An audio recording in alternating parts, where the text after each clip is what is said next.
नमस्कार दोस्तों। तो आज है हमारा डे 2 ऑफ 75 हार्ड चैलेंज।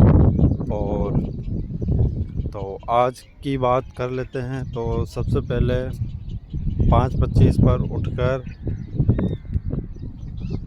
जो डेली रूटीन के काम है वो करके फिर रनिंग 17 मिनट से ज़्यादा रनिंग की, फिर एक्सरसाइज और फिर मेडिटेशन। ये तीनों कर लिए। मेडिटेशन 7 मिनट से ज़्यादा रहा।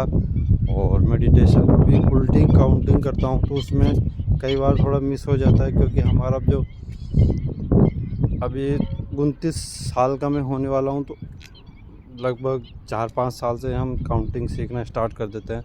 तो वो मैं राइट डायरेक्शन में, सभी राइट डायरेक्शन में पढ़ते हैं 1 2 3, पर अब ये उल्टी में करता हूँ तो थोड़ा बहुत कई जगह मिस्टेक होती है, क्योंकि हमारा जो माइंड का पैटर्न है वो उस प्रकार से नहीं बना हुआ है। तो मेडिटेशन चल रहा है, हो चुका है। और कल की हम बात करें तो कल हमारा जो स्किल लर्निंग था वो अच्छा रहा, वो मोर देन 2 घंटे रहा। तो वो कल हमने NISM-RA का किया, वो 2 घंटे से ज़्यादा किया। और AI से रिलेटेड वीडियोस देखे कि एजेंट क्या होता है और ये किस प्रकार से काम करते हैं, तो वो देखा। और एजेंट किस प्रकार से बनाया जाता है वो देख रहा था, पर फिर थोड़ा लास्ट में ट्रेडिंग का काम होता है तो वो करने लग गया। तो मतलब कल का दिन स्किल लर्निंग वाइज काफ़ी अच्छा रहा। यूट्यूब वीडियो नहीं बना पाया। अब ये मेरे को कुछ चीज़ें कट डाउन करनी होगी, और जो प्रायोरिटी है, जो करनी ही चाहिए, वो मेरे को करनी पड़ेगी।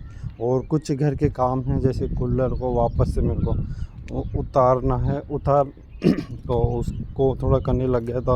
और कल का दिन थोड़ा डिस्टर्बिंग रहा, जिस प्रकार से जो 28 जने मारे गए हैं पहलगाम अटैक में, तो वो काफ़ी ज़्यादा माइंड को डिस्टर्ब कर रहा था। तो उससे रिलेटेड 2-3 वीडियोस देखे थे, पर फिर भी हमारा जो मोबाइल स्क्रीन टाइम है, मतलब बिना किसी काम का, तो वो हमारा 2 घंटे से कम ही रहा। अब मैं न्यूज़ देखने को भी बिना किसी काम का ही बोलता हूँ, जहाँ पर मेरे स्किल या फिर कुछ मेरे को वैल्यूएबल सीखने को मिल रहा है वो काम का। अब उसमें भी मेरे को डिफाइन करना पड़ेगा, क्योंकि वैल्यूएबल तो आपको जो ज़रूरत नहीं है उसको आप सीख के कोई आपको उसका मतलब नहीं है।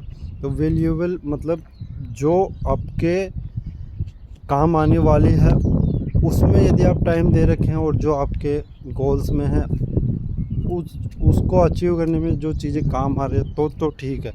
अदरवाइज़ वो काम ही नहीं आ रही है पर वैल्यूएबल है। अभी आप कोई सी भी डॉक्यूमेंट्री उठा के देख लो, वो वैल्यूएबल होती है ऐसा माना जाता है, पर वो आपके हिसाब की नहीं है तो क्या मतलब है।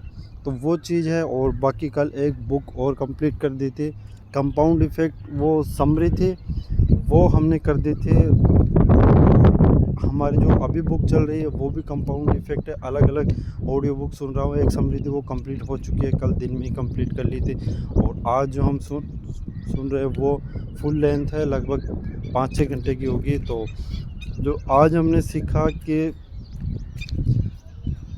कंसिस्टेंसी इज़ इम्पोर्टेंट, एंड आपको हैबिट फॉर्म करने के लिए उसको ट्रैक करना वो इम्पोर्टेंट है। ये चीज़ मैंने जो एटॉमिक हैबिट है उस बुक से भी सीखी थी, और अभी मैं उस चीज़ को एग्जैक्टली फॉलो भी कर रहा हूँ, क्योंकि मैंने वो हैबिट ट्रैकर अपने गूगल शीट में बनाया है, और उससे मैं ट्रैक कर रहा हूँ कि कितने मिनट में एक्सरसाइज मतलब रनिंग करता हूँ, और उसके अलावा कितना टाइम मैं मोबाइल को दे रहा हूँ विदाउट एनी रीज़न, और कितना टाइम मैं प्रोडक्टिव स्किल लर्निंग में दे रहा हूँ, वो चीज़ें मैं कर रहा हूँ। तो जब तक चीज़ों को मापेंगे नहीं तो उसका रिज़ल्ट आप समझ नहीं पाएंगे। और एक चीज़ आज इसमें काफ़ी अच्छी सीखने को मिली कि एक स्टोरी है, वो मैं आपको बता देता हूँ, उससे आपको काफ़ी चीज़ क्लियर हो जाएगी। 3 दोस्त है, मान लो A B C, और उनकी उम्र मान लो तीनों की शादी हो चुकी है, उम्र लगभग बराबर है, 30 साल मान लो। और अब अभी उनकी जो सैलरी है वो भी बराबर है और उनका जो परिवेश है वो भी बराबर है, लगभग चीज़ें बराबर है। अब उनको यदि हम 3 साल बाद में देखेंगे तो क्या कंडीशन होगी। एक बंदा है जिसने बुक रीडिंग स्टार्ट कर दी है, साथ में अपनी हेल्थ पर काम करना स्टार्ट कर दिया है। वो डेली 15 मिनट, आधा घंटा, 1 घंटा जो भी उससे मन में आता है वो करता है। दूसरा आदमी है जो जैसी चल रही है वैसी ही उसके चल रही। तीसरा, अब वो चाहता है, उसके पास पैसा है, वो चाहता है कि वो थोड़ा सा उसको एंजॉय करे और वो गलत हैबिट्स में जा रहा है, जैसे हफ्ते में 1-2 बार ड्रिंक, उसके अलावा अंट शंट खाना, मतलब fast food, daily fast food खाना, और कोई एक्सरसाइज नहीं और कोई बुक्स रीडिंग नहीं, और ये चीज़ें कर रहा है।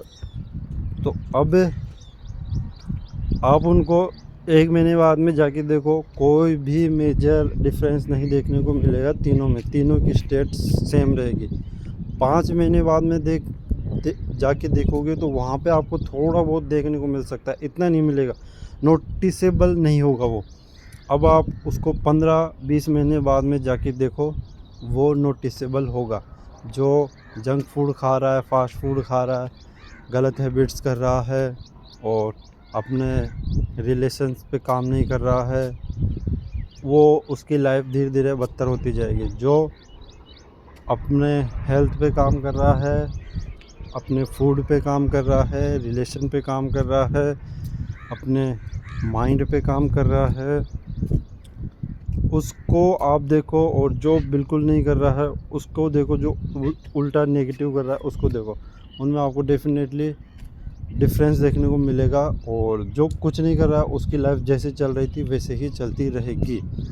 तो कहने का तात्पर्य यह है कि आपको स्टेप सिंपल बट कंसिस्टेंसी के साथ करने हैं, तो ही आपको परिणाम देखने को मिलेंगे। रातों रात कुछ नहीं होता है। जो आपको देखने को मिलते हैं कि कोई ओलंपिक में पदक जीत रहा है, वो एक दिन की मेहनत नहीं है, उसने 4 साल, और कई ने जिससे जैसे दूसरी या तीसरी बार जीते हैं तो उन्होंने 8-8 साल, 12-12 साल का टाइम लिया है उस चीज़ को अचीव करने के लिए। तो और वो डेली होती है उनकी प्रैक्टिस, जब जाके वो चीज़ अचीव हो पाती है। तो ये है कंसिस्टेंसी का पावर। और अब मैं जो चीज़ें करता हूँ, जैसे वीडियो जर्नलिंग और ये मेरा जो भी मैं कर रहा हूँ उसको रिकॉर्ड करना, वो भी इसी का ही एक फॉर्म है। तो वहाँ पर मैं अपने आप को डॉक्यूमेंटेड कर रहा हूँ, अपने आप को ट्रैक कर रहा हूँ, जिससे कि मुझे पता लगता है कि मेरा मतलब जो अभी क्या कंडीशन है और आने वाले टाइम में क्या होगी वो तो बाद का बात है। बाकी अभी क्या कंडीशन है और मैं उसको इम्प्रूव कर पा रहा हूँ नहीं कर पा रहा हूँ, वो उससे पता लगता है। तो अभी चीज़ें चल रही है। और कल का जो इंसिडेंस, जो टेरर अटैक था, वो काफ़ी दुखद था। और मतलब एक बार को मन काफ़ी विचलित होता है ऐसी चीज़ें देखकर। और अभी चीज़ें ठीक चल रही है। थोड़ा शायद अभी मतलब चिड़चिड़ापन कभी कभी आ जाता है, तो उस पे भी कंट्रोल करना पड़ेगा। तो गाइस बस थैंक यू। और मतलब चीज़ें हमारी चल रही है। कल का दिन अच्छा था, आज का दिन अच्छा स्टार्ट हुआ है। स्किल लर्निंग और ये चीज़ें करते हैं और उसके बाद में फिर